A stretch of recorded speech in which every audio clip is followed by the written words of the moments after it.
j'ai pris le temps de faire une introduction. Et mes collaborateurs ont aussi bâti sur cette introduction selon la grâce que chacun a dans sa vie. Alléluia. Alléluia. Et ce matin, nous allons aborder une autre partie, par la grâce de Dieu, de cette thématique. Il y a des églises où ce thème-là, on le traite pendant toute l'année. Ne vous conformez pas au ciel présent, ils peuvent traiter ça pendant toute l'année. Mais nous prenons un grand thème qui est on n'allume pas une lampe, la mettre sous le boisseau. Et donc nous avons tiré de là la révélation d'une année ou d'une saison de positionnement. Alléluia. Parce que quand on n'allume pas une lampe, la mettre sous le boisseau, la Bible nous a donné où on doit la mettre. On la met sous le chandelier, on la positionne sur le chandelier et cette lampe-là, elle brille dans toute la maison. Gloire à Dieu. Et quand on fait une transposition et qu'on arrive à toucher que c'est notre vie qui est cette lampe, nous n'avons pas besoin de permettre que notre vie soit cachée. Alléluia. Et une vie qui n'est pas cachée est une vie qui comporte beaucoup de qualités, beaucoup de valeurs, beaucoup de compétences, beaucoup de potentialités. Et quand Dieu aiguise ces potentialités, Dieu nous donne à la vérité d'être vu par tout le monde. Alléluia. C'est en cela qu'on dit on n'allume pas une lampe pour la mettre sous le boisseau. Quelqu'un qui a des valeurs, quelqu'un qui a des qualités, quelqu'un que Dieu a transformé, quelqu'un que Dieu a converti, quelqu'un à qui Dieu a arraché les mauvaises choses, ne fera que distiller du bon parfum et de la bonne odeur. Alléluia. Et frères et sœurs, c'est pourquoi nous avons commencé notre année en disant à quelqu'un, ne te conforme pas au siècle présent. Tu ne peux pas être mis sur le chandelier, tu te comportes comme le monde, comme le système de dehors. Parce que nous avons, notre feuille de route qui vient de notre maître, le Seigneur Jésus-Christ, que nous devons appliquer pour réellement voir la gloire de Dieu. Je l'ai dit, celui qui ne veut pas souffrir en Christ peut aller signer le pacte et vendre son âme, et puis en même temps, sa vie va briller pour peut-être 4 semaines, si c'est trop 3 ans, et puis après on t'enterre. Alléluia. Gloire à Dieu. Mais celui qui veut vivre longtemps et voir la gloire de Dieu, c'est une personne qui doit réellement payer le prix. Et en Jésus, il y a toujours un prix à payer. Il n'y a pas de gratuité en Jésus. En Jésus, il y a un prix à payer. Et donc, l'essence du thème, ne vous conformez pas au siècle présent, c'est déjà comme des codes phares pour vous dire que notre vie est différente de la vie de ceux du monde. Et si nous copions ceux du monde, nous allons avoir ce que les gens du monde ont. Et je vous une parenthèse pour dire que ce n'est pas pour te dire ne travaille pas. Alléluia. Quand on dit ne copie pas le monde, ça ne veut pas dire ne travaille pas. Ne te bats pas. Non, ce n'est pas de ça que nous parlons. Nous parlons bien d'autres choses que nous allons essayer de développer encore ce matin. Quelqu'un m'entend? Est-ce que quelqu'un m'entend? Donc, je vous l'ai dit le dimanche où moi j'ai intervenu qu'à la vérité, on ne peut pas établir quelqu'un magistrat si on ne lui a pas donné les aptitudes et les informations sur la magistrature. On ne peut pas établir quelqu'un médecin quand il sort de la brousse ou bien de sa famille. En même temps, on l'envoie au CHU de Cocody et on lui dit qu'il faut commencer à opérer les gens. Jamais. Alléluia. Avant qu'on ne te donne de faire quelque chose, il y a un minimum qu'on te dit et que tu dois savoir. Afin que ta vie puisse réellement être conforme au métier ou à la fonction qu'on t'a donné ou qu'on veut te donner. Est-ce qu'on se comprend? Vous n'allez jamais voir un de vos frères qui a passé un concours de gendarmerie et qui va réellement aller à Toronto et revenir et puis garder les mêmes aptitudes que lui il avait quand il partait en formation. Forcément, il aura la métamorphose. Il aura une transformation. Il y a des aspects, il ne peut pas manquer de respect à son père biologique, mais il y a des choses que s'il commence à faire, son père biologique va savoir qu'ils sont allés inculquer de nouvelles valeurs à ce homme. Alléluia.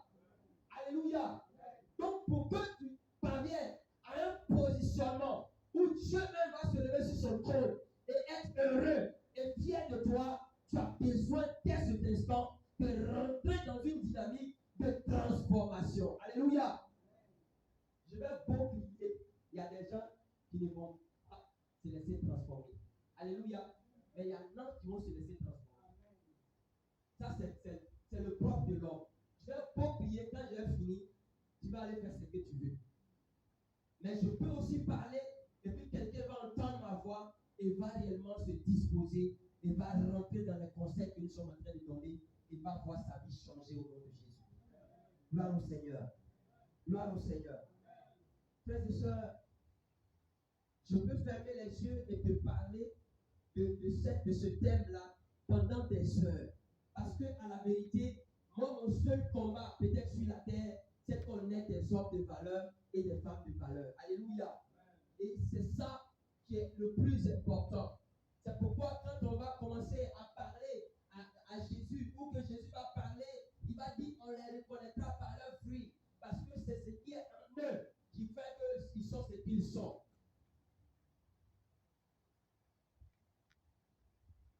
Ce matin, tu vas prendre la parole de Dieu. Éphésiens le chapitre 5. Et on va lire à partir du verset 6. Éphésiens le chapitre 5.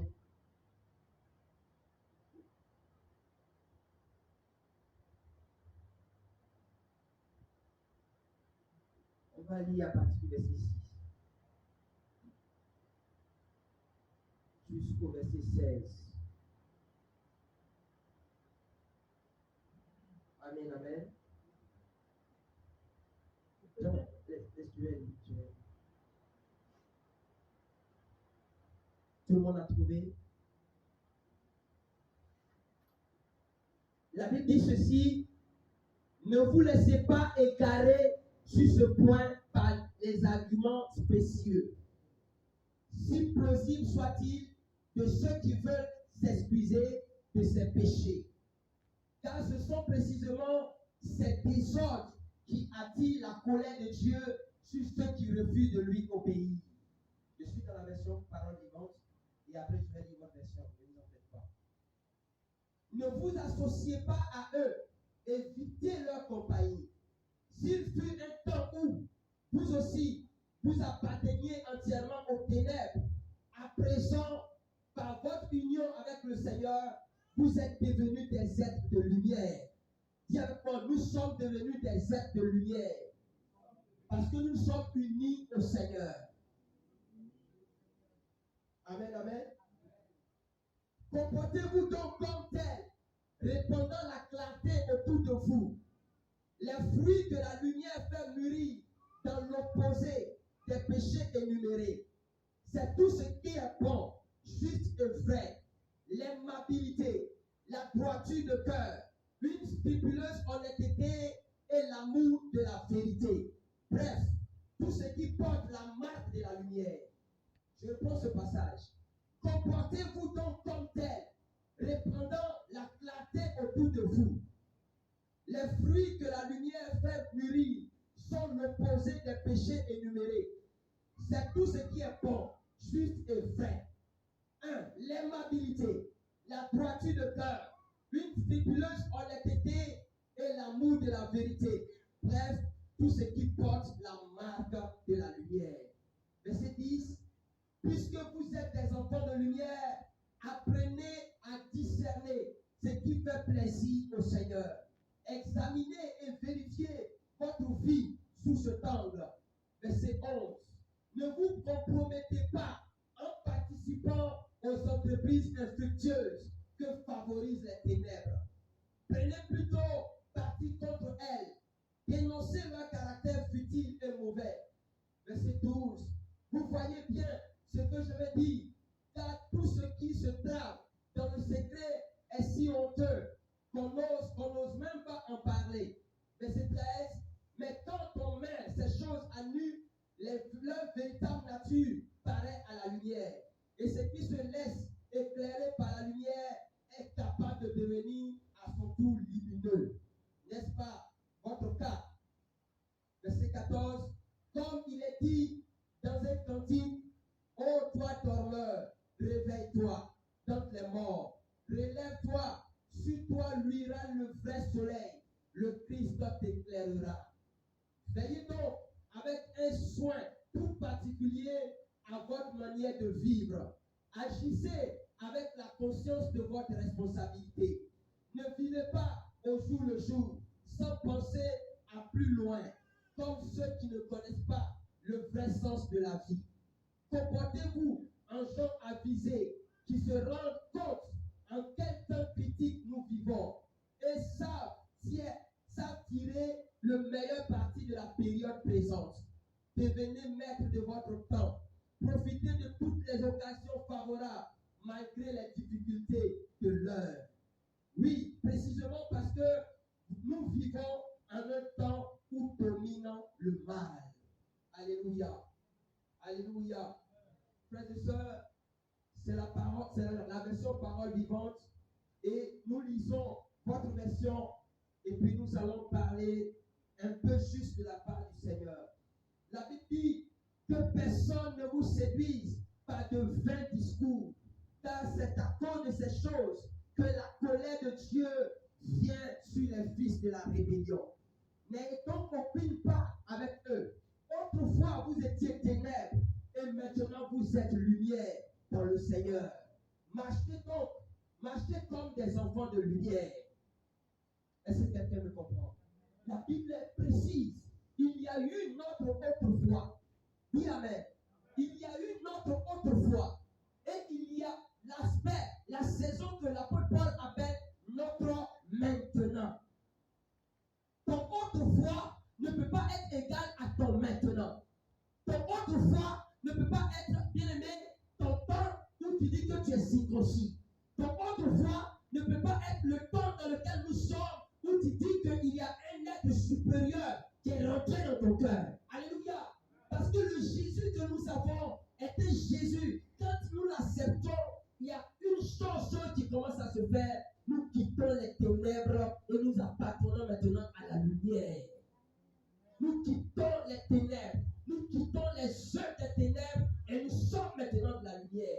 Moi, j'ai eu mon autrefois. Si je t'explique mon autrefois, frères et sœurs, peut-être que tu ne seras pas scandalisé. Parce que peut-être que je n'ai pas eu le temps de faire la vie de l'autrefois de l'autre. Alléluia. Alléluia. L'autre foi que toi tu as et l'autre foi que ton voisin a sont deux histoires différentes. Sont deux histoires qui ne peuvent même pas se comparer. Parce que chacun a eu son passé. Chacun a eu son parcours. Chacun a eu le temps de danser avec le diable. Chacun a eu le temps de faire le mal. Gloire à Dieu. Et puis, une saison arrivée, je dis, cher évangéliste, parce que je viens d'entendre le message que tu as donné, je décide de changer de camp. Je décide de tourner la page. Je décide de me convertir. Je décide d'aller dans le camp où on ne fait plus le mal. Alléluia. Alléluia. Retiens déjà cela. Il y a eu ton autrefois. Mais si tu en fais une étude comparative et que ton autrefois est égal à ton maintenant, frères et sœurs, il serait difficile que quelqu'un chante tes louanges. Il serait difficile que tu fasses du bien à quelqu'un. Tout va bien? Il dit, puisque vous étiez autrefois dans les ténèbres et que maintenant vous avez accepté Jésus, marchez comme des enfants de lumière. Marchez comme des enfants de lumière. Marchez comme des enfants affranchis. Marchez comme des enfants qui n'ont point à rougir. Vous savez que le livre d'Éphésiens est le livre du corps de Christ. C'est le livre du corps de Christ. C'est le livre qui parle à fond de l'Église et donne des détails par rapport à l'Église. Et l'apôtre Paul n'était pas prêt à céder que ces chrétiens-là puissent faire toujours comme le monde. J'étais au verset 8. J'étais au verset 8, c'est ça? Alléluia. Il dit, car le fruit de la lumière consiste en toutes sortes de bonté, de justice et de vérité. Ce qui doit nous démarquer aujourd'hui, où nous sommes dans notre maintenant, au lieu d'être dans notre autrefois, la Bible parle de la justice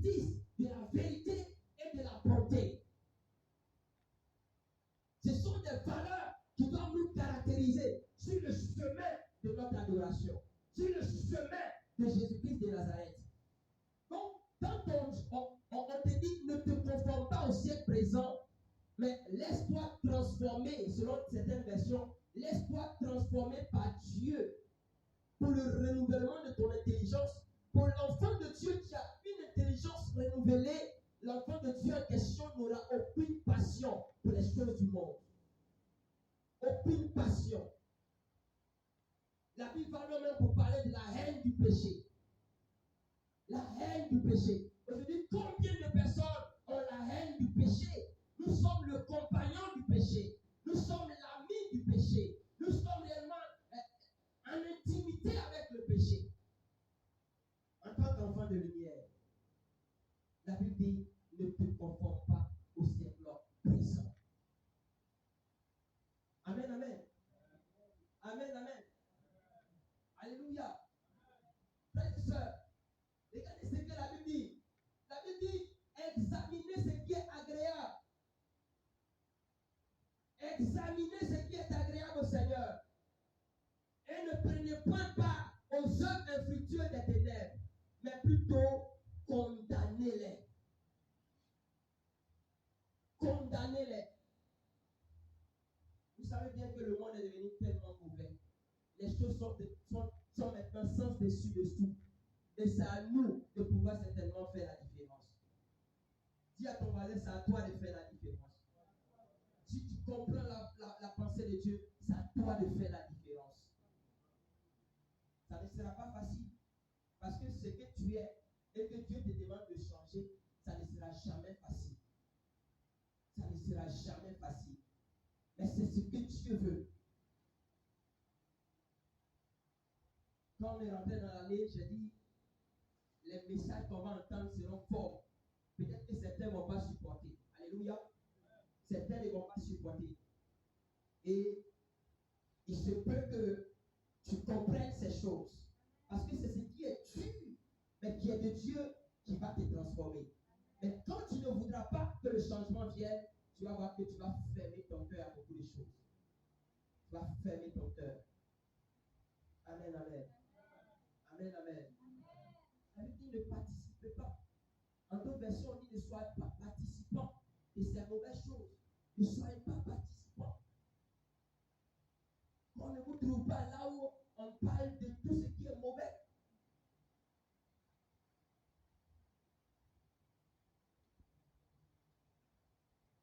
Il dit quoi ici? Car il est honteux de dire ce qu'ils font en secret. Mais tout ce qui est condamné est manifesté par la lumière. Car tout ce qui est manifesté est lumière. Tout ce qui est manifesté est lumière.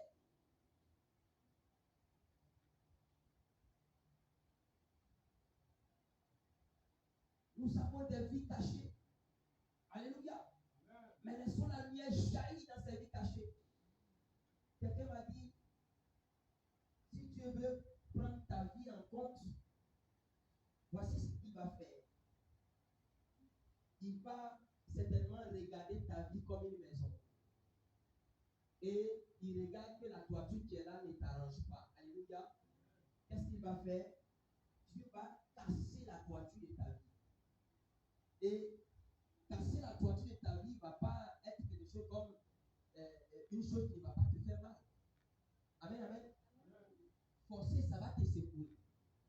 Et quand ça va te secouer, soit tu permets à Dieu, tel qu'il a cassé, de revenir déposer ce qui est bon pour toi, ou bien soit tu reprends ce qu'il a cassé là, et puis tu redéposes encore. C'est ça notre vie. Quand il vient, il voit que dans ta vie, c'est la fenêtre qui est le problème. Il vient violemment et puis il casse la fenêtre de ta vie. C'est douloureux. Dieu veut changer quelque chose. Mais si tu n'es pas habitué à cette opération chirurgicale de Dieu, tu vas dire, oh, ça ne va pas, c'est comme ci, c'est comme cela. Et puis allez, tu reprends ta vieille fenêtre, tu replaces. Voilà comment la vie de certains parmi nous ne change jamais. Alléluia. Voilà comment notre vie ne change jamais. Quand Dieu enlève, le temps il va aller prendre ce qui est original pour venir mettre. Tu as as déjà vu un ciel à sa place. Je vous dis la vérité. Lui-même, il sait que ton cœur qui est là, c'est un gros cœur même qui est là. Quand il frappe dedans, au moment où il va aller envoyer le cœur de chair, tu as déjà mis encore cœur de pierre à sa place. Comment ça va changer? Il regarde, il dit, il bouge dans sa part mal. Alléluia. Il enlève, lui-même, il fait en sorte que quelqu'un qui ne doit même pas te parler mal, bien, puis il te sort. Pour voir si bouge là, tu vas fermer. Mais c'est là même que tu vas dire à la personne, est-ce que tu connais dans moi avant? Est-ce que tu sais de quoi je suis capable? Alléluia. Tu as repris un chien là, tu as mis encore. Je suis sûr, pour quelqu'un qui a peut-être deux copains, ou bien qui a quelqu'un dans sa vie, et qu'on sent que la relation ne va pas peut-être aboutir, et qu'on va te dire, il faut laisser. Frères et sœurs, imaginez.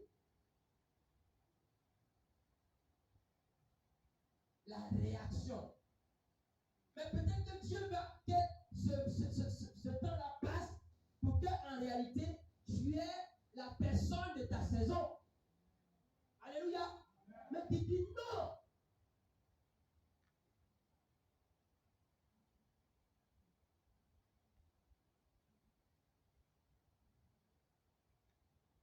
Dieu veut nous changer.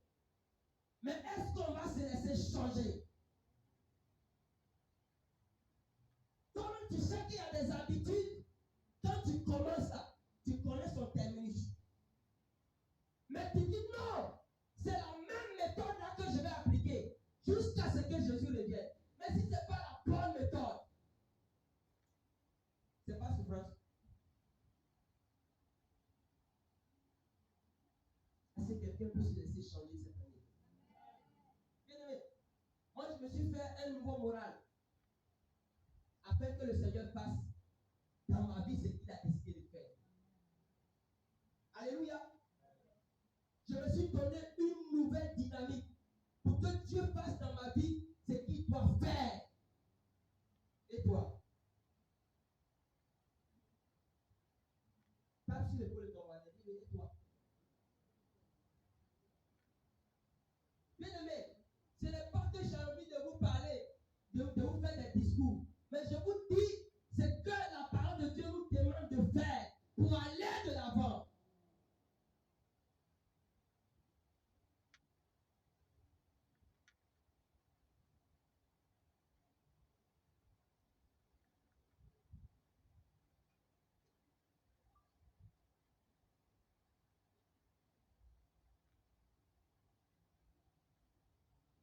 Au verset 15, il dit, prenez donc garde de vous conduire avec circonspection, non comme des insensés, mais comme des sages.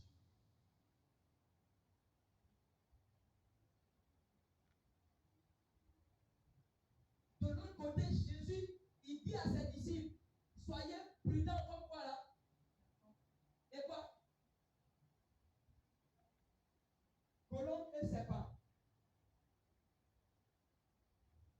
Dans cette vie, Paul dit, ne vous comportez pas comme eux, mais soyez sages. Dans la vie, il y a deux types de personnes, il n'y a pas trois. Alléluia. Il y a les sages et il y a les insensés.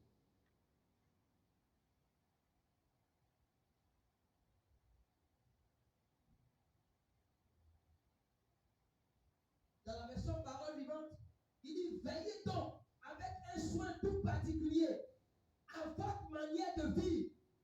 Agissez avec la conscience de votre responsabilité.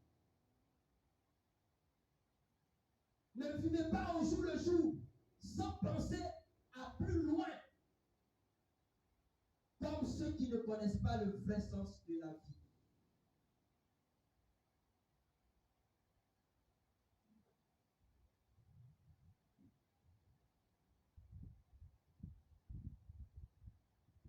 Gloire à Dieu. Laissons Dieu nous changer. Il y a des principes que tu as adoptés depuis que tu es né. Mais il y a de nouvelles choses que Dieu veut déposer en toi. Il y a de nouvelles choses que Dieu veut déposer en toi. Il y a de nouvelles choses que Dieu veut faire. Il y a de nouveaux éléments que Dieu veut apporter à ta vie cette année. J'ai nommé le mois de février Métamorphose 1 parce que les 2 prochains mois qui arrivent, c'est Métamorphose 2. Parce qu'il y a toujours un modèle. Il y a un modèle. Regardez, nous-mêmes les humains, lorsque quelqu'un a réussi et qu'on commence à copier sa vie, on ne réussit pas. Est-ce qu'on ne réussit pas? On réussit. On copie la vie des gens qui ont réussi, on réussit. On applique les principes des gens qui ont réussi, leurs principes, on réussit. Et bibliquement aussi, Dieu nous a laissé un modèle. C'est ce que nous allons voir en mars et en avril.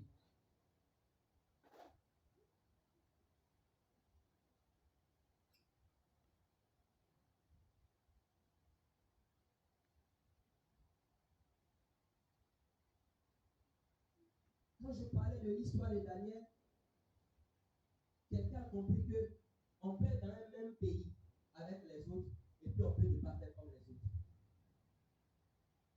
Même les amis de Daniel, par rapport à la fournaise ardente, frères et sœurs, mais c'est très extraordinaire ce qui s'est passé. On a dit, quand on va sonner la trompette là, vous devez vous prosterner. Vous devez adorer le roi Nebuchadnezzar. Quand on va lire l'histoire, cette histoire pour terminer tout à l'heure, vous allez comprendre que tu peux être dans le Seigneur et puis être toi-même, que faire ce que les autres demandent de faire.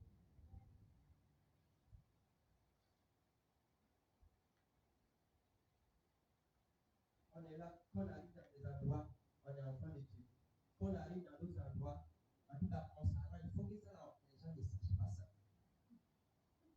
Pourquoi? Pourquoi? Il y a des gens devant eux qui sont enfants de Dieu. Il y a des gens devant eux pour même pas que quelqu'un va entendre. Dimanche passé, quand on a fait des prêches sur le bureau, le dimanche, quand mon directeur général est arrivé, tu as prêché quoi hier dimanche? Parce que moi, je ne cache pas ma vie. Je ne cache pas ce qu'il fait.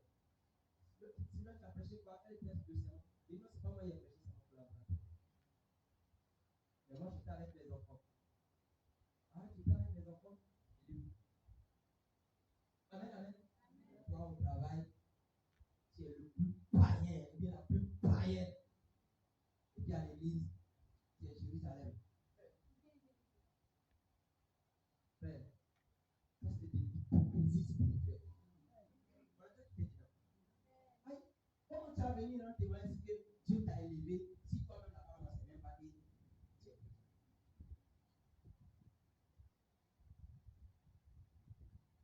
À partir de cette semaine, on n'a pas savoir que tu es déjà.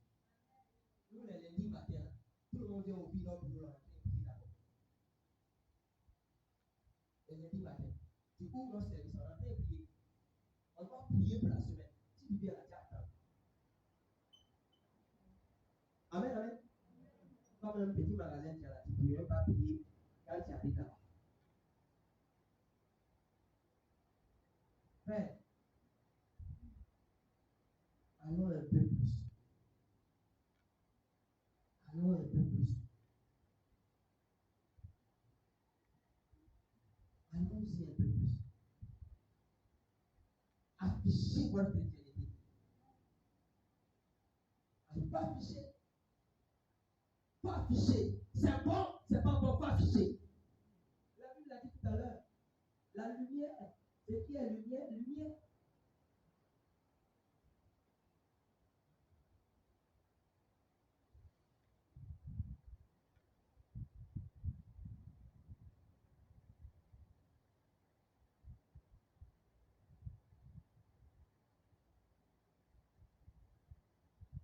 Quand tu prends Daniel le chapitre 3,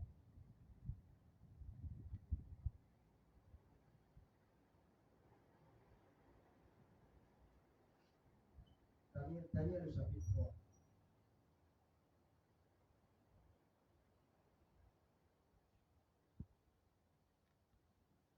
Daniel le chapitre 3. Je lis à partir du verset 4.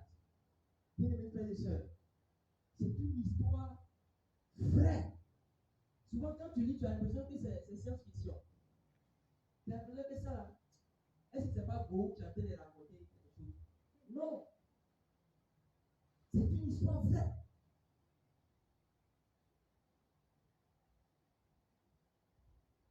Les chrétiens qui volent au travail. Arrêtez. Arrêtez de voler au travail. Pardonnez, arrêtez. Ça fait nous tous notre honte. Alléluia. Voilà. Je ne sais pas pourquoi je fais cette parenthèse, mais je fais. Un héros cria à haute voix. Voici ce qu'on vous ordonne, peuple, nation, hommes de toute langue. Au moment où vous entendrez le son de la trompette, du chalumeau, de la guitare, de la sambuc, du psaltéron, de la cornemuse. Wow, ça c'est des instruments. Hein? Et de toutes sortes d'instruments de musique, vous vous prosternerez et vous adorerez la statue d'or qu'a élevé le roi Nebuchadnezzar. Vous suivez avec moi? Quiconque ne se prosternera pas et n'adorera pas sera jeté à l'instant même au milieu d'une fournaise ardente. C'est pourquoi au moment où tous les peuples entendirent le son de la trompette, du chalumeau et tout ce qu'on a cité là, se prosternèrent tous les peuples, les nations, les hommes de toute langue se prosternèrent et adorèrent la statue d'or qu'avait élevé le roi Nebuchadnezzar. Voilà le premier type de personnes.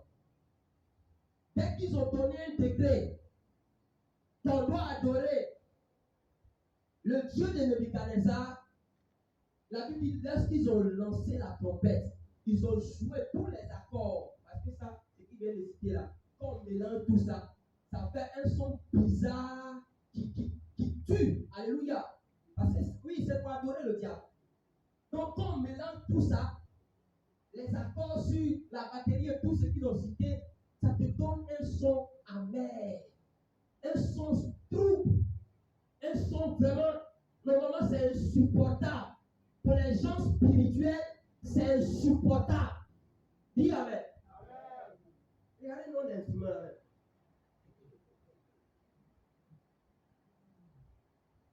Malgré ça, la première catégorie de personnes a commencé à se prosterner.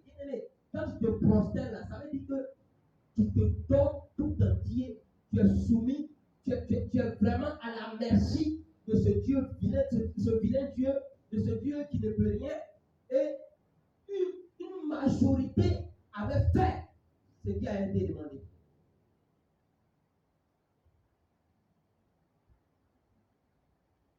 Tu es là? Verset 8. À cette occasion, et dans le même temps, quelques Chaldéens s'approchèrent et accusèrent les Juifs. Combien de Juifs d'ailleurs